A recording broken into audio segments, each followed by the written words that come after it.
Australia में कुछ घर ऐसे होते हैं जिनके ना साइडों में गलियां बना के रखते हैं। जैसे इस साइड में गली बना दी छोटी सी, मतलब थोड़ी सी स्पेस दे दी है दूसरे घर से। ये जो फेंस देख रहे हो ये एक तरह की समझ लो दीवार है, ऑब्वियस सी बात है। उनके घर का और हमारे घर का कुछ नहीं दिखेगा। और ये जो फेंस लगी है दोनों में पैसे डालकर लगी हुई है। जब बिल्डर बनाता है तो पहले ही बात कर लेता है कि भाई इतना खर्चा आएगा तो आप आधे पैसे डालोगे। अगर वो हाँ कर देता है तो मतलब फिर काम शुरू हो जाता है। अगर वो ना कर देता है फिर बंदा सोचता है कि यार मैंने तो अपना घर बनाना ही है तो सारे पैसे मैं ही लगा देता हूँ। वैसे ज़्यादातर होता यही है कि दोनों में म्यूचुअल अंडरस्टैंडिंग हो जाती है और मतलब सारा काम हो जाता है।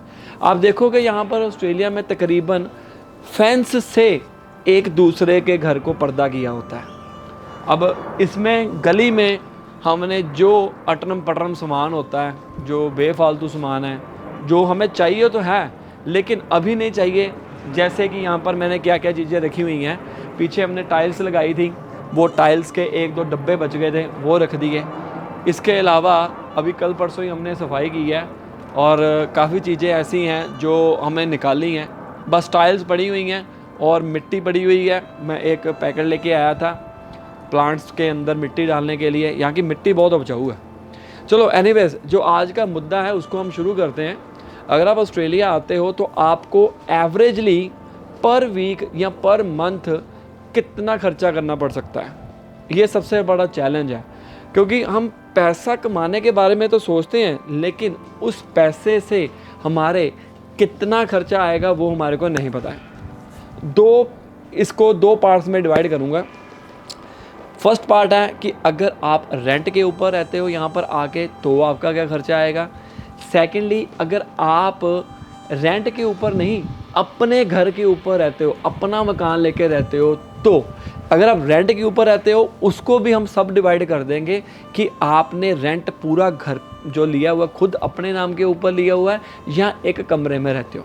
स्टार्ट करते हैं एक कमरे में रहने। अगर मैं एक घर के अंदर एक कमरा मुझे किराए पर मिला हुआ है, उसका क्या खर्चा आएगा बंदे का। कुछ कॉमनली खर्चे होते ही हैं लेकिन जो रेंट का खर्चा है वो अलग हो सकता है। सबसे पहले हम बात करते हैं ग्रोसरी की। एक सिंगल पर्सन एवरेजली अगर देखा जाए, अगर दिन में 3 टाइम खाता है, सुबह दोपहर शाम, वैसे ऐसा मौका अगर किसी को मिल जाए, मैं कहता हूँ नज़ारे ही हैं ऑस्ट्रेलिया में। क्योंकि लोग सुबह तो निकलते हैं पर रात को कब आते हैं नहीं पता है। जो दूर के ढोल सुहावने होते हैं, मैं अक्सर अपनी वीडियो में कहता हूँ। तो यहाँ पर मेहनत भी बहुत करनी पड़ेगी, पैसा बनेगा, मेहनत भी बहुत करनी पड़ेगी। जो 3-3 टाइम रोटियाँ खाते हैं या खाना खाते हैं बहुत लकी हैं यहाँ पर तो समझो एक टाइम भी रोटी हमारे को अच्छे से मिल जाए या गर्मा गर्म मिल जाए ना तो समझो कि नज़ारे हैं। रीज़न क्या है आपको नहीं पता शिफ्ट में कब लगेगा आपका। सुबह 6 बजे से 2 बजे तक लगेगा, 2 से रात के 9 बजे तक लगेगा, या रात के 9 बजे से लेकर सुबह 6 बजे तक लगेगा। We don't know, it's totally depend on your job कि एक्चुअली में क्या जॉब मिलती है। और कई बार आपको और जॉब्स भी करनी पड़ सकती हैं। और कई बंदे मैंने ऐसे देखे हैं यहाँ पर जो दिन में 2 या 3 जॉब्स करते हैं। यस, सुबह 6 बजे से लेकर 1 बजे तक, 3 बजे से लेकर 8 बजे तक और 9 बजे से लेकर 1 बजे तक कईयों को मैंने देखा हुआ है यहाँ पर। अब आप कहोगे इतना काम करने का क्या फ़ायदा। देखो, हर किसी की अपनी अपनी मजबूरी होती है, अपनी अपनी चॉइस होती है। मैं उस मुद्दे के ऊपर बात नहीं करूँगा, मैं एक प्रैक्टिकल बात करता हूँ जो एवरेजली मेजॉरिटी ऑफ पीपल चाहते हैं। अगर हम देखें एक बंदे का, सिंगल बंदे का एवरेजली जो ग्रोसरी का खर्चा आता है $200 से लेकर $300 के बीच में आता है आज की डेट में। आप जैसे जैसे बंदे जोड़ते जाओगे उसी तरह पैसे भी बीच में ऐड करते जाइए। अगर 2 बंदे की बात करें उसका एवरेजली जो खर्चा आता है वो 400 से 500 के बीच में आता है। अगर फैमिली की बात करें वो अप्रॉक्सीमेटली 600 और 700 के बीच में आ जाता है ग्रोसरी का खर्चा। यकीन मानो, क्योंकि वो डिपेंड करता है आपके खाने के ऊपर कि कैसे होगा।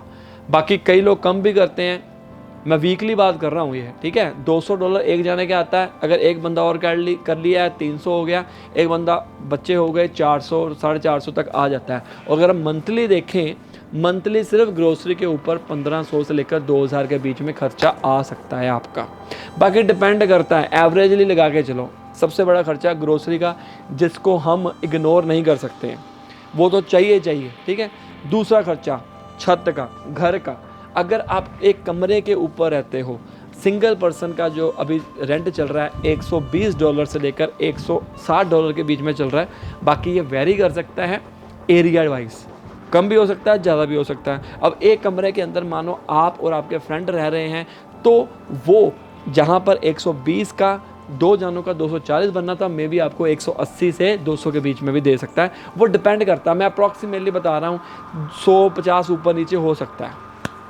तो अगर आप फैमिली के साथ रहते हैं, एक कमरे का वो भाड़ा चल रहा है 150 से लेकर 250 के बीच में, जिसके अंदर आपको इलेक्ट्रिसिटी, गैस और बाकी टीवी वगैरह हो गया, सारी चीज़ें बीच में इंक्लूड हो सकती हैं।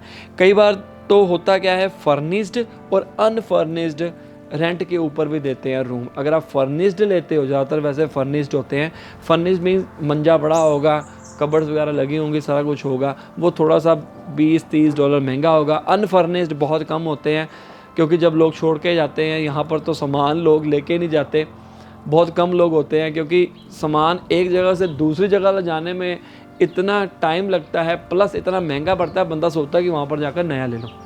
तभी लोग इंटरेस्टेड जब मूव करते हैं तो कई सामान, अच्छे वाला सामान यहीं पर छोड़ जाते हैं, या बेच देते हैं, या सेल कर देते हैं, या वैसे दे देते हैं। तो ये किराया चल रहा है। अगर आप पूरा घर रेंट के ऊपर लेते हो, यूनिट जो है वो $450 से लेकर $550 के बीच में चल रहा है। बाकी डिपेंड करता है सिचुएशन के ऊपर, लोकेशन के ऊपर। और अगर आप 3 बेडरूम हाउस घर लेते हो, $550 से लेकर $700 के बीच में चलता है, मे भी ज़्यादा भी हो सकता है, लेकिन एवरेजली इतना चल रहा है 550-600। ताकि बाकी डिपेंड एरिया वाइज होता है। ये खर्चा हो गया, ग्रोसरी का हो गया, रेंट का हो गया। अगर आप कार लेते हो, पहले कार के ऊपर पैसे लगाओगे। कार जो आती है, अगर आप डिपेंड करता है स्टार्टिंग पॉइंट के ऊपर, $5000 से लेकर $10,000 के बीच में कार मिल जाती है। मतलब बहुत बड़ी नहीं, ठीक एवरेजली। मैं उस हिसाब से वीडियो बना रहा हूँ ताकि आपका खर्चा कम हो। बाकी आपकी चॉइस है, आपके पास कितने पैसे हैं, आते ही क्या करते हैं, वो अलग बात है। और इसके अलावा कार के साथ साथ सिर्फ कार का खर्चा नहीं है, उसकी रजिस्ट्रेशन का खर्चा 3 महीने का $250 से $300 आ गया। फिर पेट्रोल का खर्चा आ गया, वो आपके ऊपर डिपेंड करते हो, नोट डाउन करते जाओ कि कितना कितना खर्चा आ रहा है। फिर उसके बाद इंश्योरेंस का कार का खर्चा आ गया, वो भी $100 से $150 के बीच में होती है। बाकी डिपेंड करता है आपका क्या मॉडल है कार का, कई बार $70-80 भी बन जाता है। फिर इसके अलावा अगर आपके बच्चे हैं, उनके स्कूल फ़ीस अगर आप पब्लिक में डालोगे तो मतलब इतनी ज़्यादा फ़ीस नहीं होती है, 200-300 2-3 महीने की होती है, क्वार्टरली। डिपेंड करता है एरिया वाइज। अगर आप डालते हो प्राइवेट स्कूल में, उसमें $300 पर मंथ, $400 पर मंथ, या $500 एवरेजली पर मंथ के अकॉर्डिंग होता है, वो डिपेंड करता है। इसके अलावा आपका मोबाइल फ़ोन का ख़र्चा आ गया। यहाँ पर कार्ड आपने लिया है, या तो आप पूरे साल का कार्ड डाल सकते हो, राइट, 200 से लेकर $250 के बीच में, या आप मंथली बेसिस के ऊपर $20 से $30 दे सकते हो, ये खर्चा आ गया।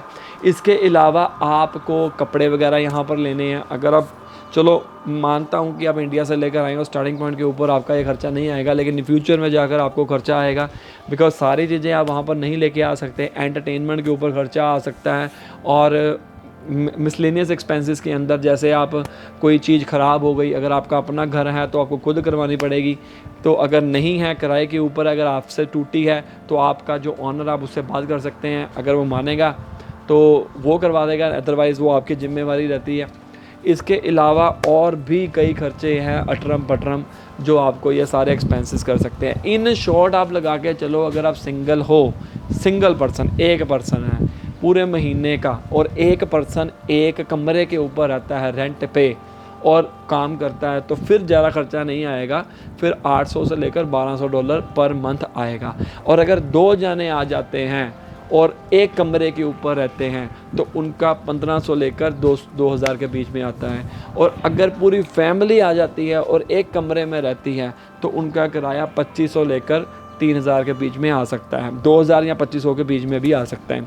और अगर आप अपने नाम के ऊपर यूनिट लेते हो, तो आप $200 से $300 और बढ़ा सकते हो। और अगर आप अपना घर लेते हो फिर उस टाइम के ऊपर आपको मॉर्गेज देनी पड़ेगी। मानो अगर आप रेंट देते हो, अब मैं जहाँ पर रह रहा हूँ ये मेरा घर है, 3 बेडरूम हाउस है, आज की डेट में इसका जो किराया चल रहा है वो $650 पर वीक के हिसाब से चल रहा है। अगर मैं आस पड़ोस देखूं, एवरेजली निकालूं कि 3 बेडरूम हाउस का कितना रेंट चल रहा है पर वीक, 650 को 4 हफ्ते के साथ अगर हम जोड़ें तो $2600 बनता है। पिछले 3 दिन लगा लो, $2700 बनता है।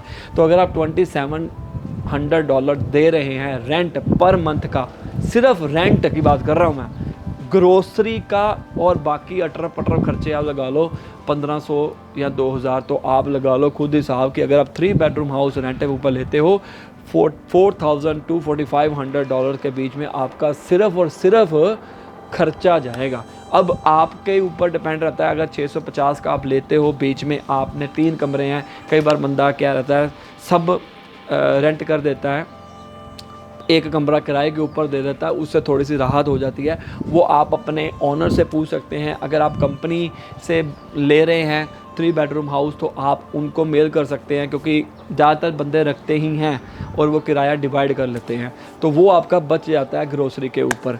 तो आज की डेट में अगर आप 3 बेडरूम हाउस लेते हो, एडिलेड में बात कर रहा हूँ, सस्ता भी मिल सकता है, डिपेंड करता है, थोड़ा सा दूर हो गया या थोड़ा सा पुराना हो गया। अगर हम नया चाहते हो, जैसे कि अभी मैं रह रहा हूँ, इस तरह का घर चाहते हो तो $650 पर वीक के हिसाब से चल रहा है इस एरिया में। थोड़ा सा दूर चले जाओगे 550 हो जाएगा, डिपेंड करता है कि आप कौन से एरिया में रहते हो। एक्चुअली में होता क्या है, जो फैमिली वाले आते हैं ना, वो सोचते हैं कि हम बच्चे को अच्छे स्कूल में डालें, तो जहाँ पर स्कूल अच्छे हैं, वैसे तो सारे स्कूल अच्छे हैं, रैंकिंग होती है, अगर जिन स्कूल की रैंकिंग अच्छी होती है उस एरिया में रेंट भी ज़्यादा होता है।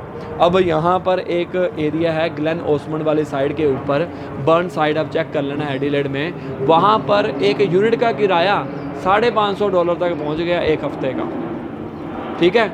और वहाँ पर घर जो है वो मिलियंस में है। यहाँ पर एवरेजली जो मेरे इलाके में घर है वो 8.5 लाख के अंदर है, एवरेजली देखा जाए। 2 घर बिके हैं, एक 855 पे बिका है और एक 8,35,000 पे बिका है। एवरेजली लगा के चलो कि 8.5 लाख तक, 8.25 से $8.5 लाख तक है। और वहाँ पर 1 मिलियन से ऊपर है एवरेजली छोटा घर, 3 बेडरूम हाउस, जितने मेरी स्पेस है, अगर वहाँ पर होता तो 11 से 12 लाख के बीच में होना था, खुद हिसाब लगा लो।